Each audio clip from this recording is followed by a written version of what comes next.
नमस्कार दोस्तों, पावन क्लासेस पर आपका हार्दिक स्वागत है। स्टेट पीएससी के लिए महत्वपूर्ण सब्जेक्ट टॉपिक बाय टॉपिक लेके आए हुए हैं। भारतीय संविधान की शब्दावली, अर्थात हम भारत को पढ़ेंगे, जिसमें पहला टॉपिक है भारतीय संविधान की शब्दावली, जो बेसिक माना जाता है। भारतीय संविधान की शब्दावली में हम कुछ बिंदुओं पर, कुछ शब्दों पर चर्चा करेंगे, जैसे कि भारतीय संविधान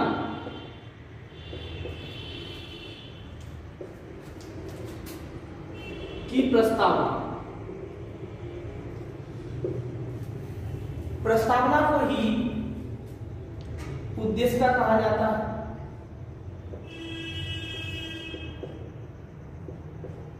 भारतीय संविधान की उद्देश्य का में 3 शब्द जोड़े गए हैं। जो 3 शब्द जोड़े गए हैं,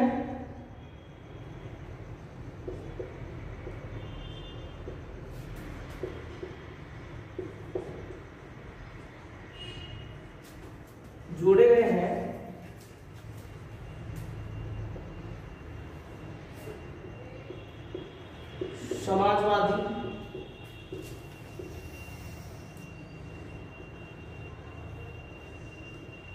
पंथ निरपेक्ष,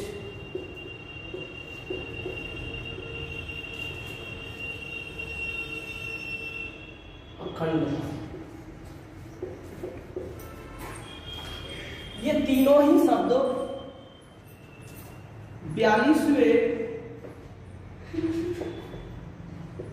संविधान संशोधन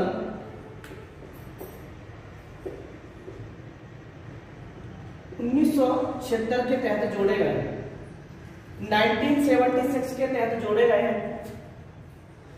ऊपर के समाजवादी और पंथ निरपेक्ष शब्द संविधान के पैरा नंबर 1 में जोड़े गए हैं, जबकि अखंडता शब्द संविधान के पैरा नंबर 6 में जोड़े गए। हम बात करते हैं समाजवादी शब्द की। पहले समाजवादी शब्द को समझेंगे और उसके बाद अपन क्रमबद्धता से समझेंगे। समाजवादी शब्द का तात्पर्य होता है समाज के प्रत्येक नागरिक को समान दृष्टिकोण से विकसित करना, चाहे वह राज्य हो या राज्य में रह रहे नागरिक हो, समान दृष्टि से विकास करना।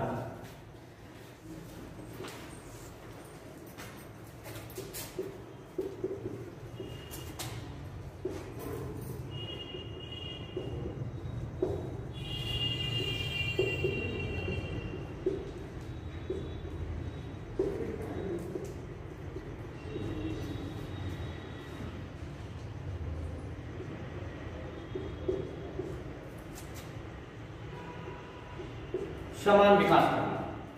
फिर आता है हमारा पंथ निरपेक्ष शब्द।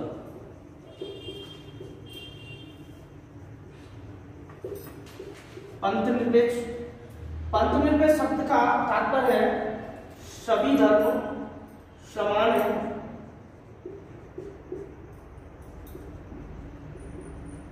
सभी धर्म समान है, अर्थात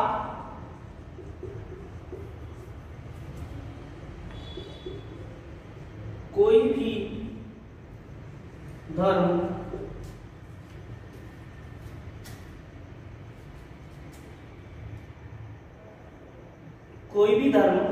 छोटा और बड़ा नहीं होता।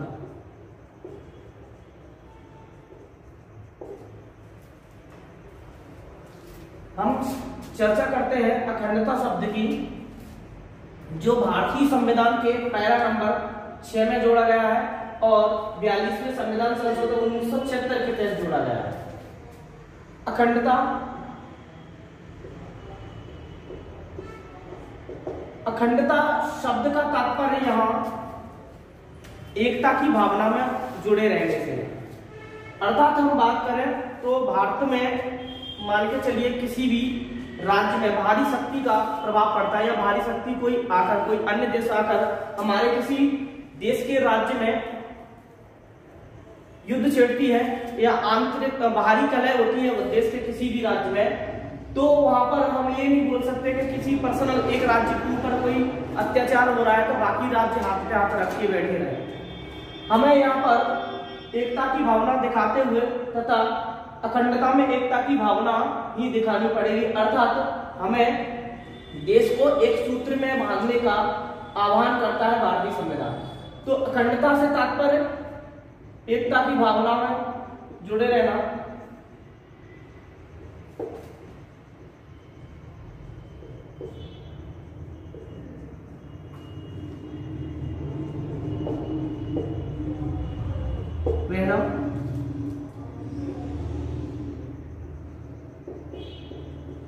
भारतीय संविधान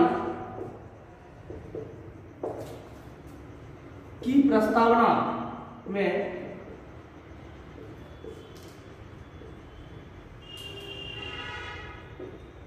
अभी तक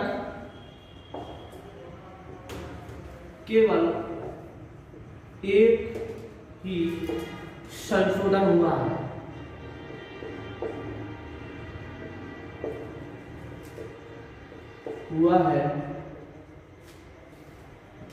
जो 42वां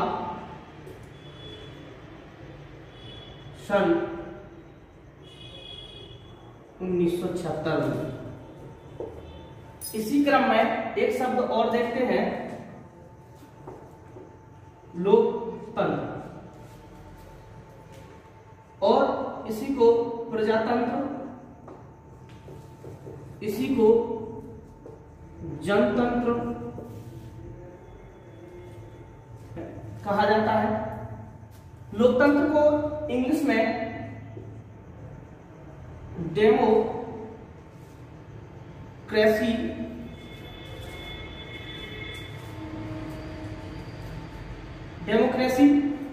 डेमोक्रेसी को हम दो भागों में बांटते हैं, डेमो प्लस क्रेटिया। डेमोस का अर्थ होता है जनता का, और क्रेटिया का अर्थ होता है शासन, जनता का शासन।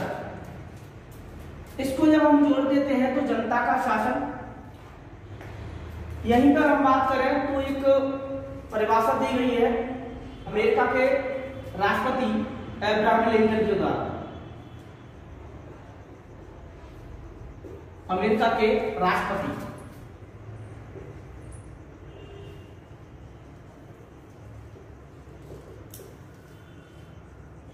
Abraham Lincoln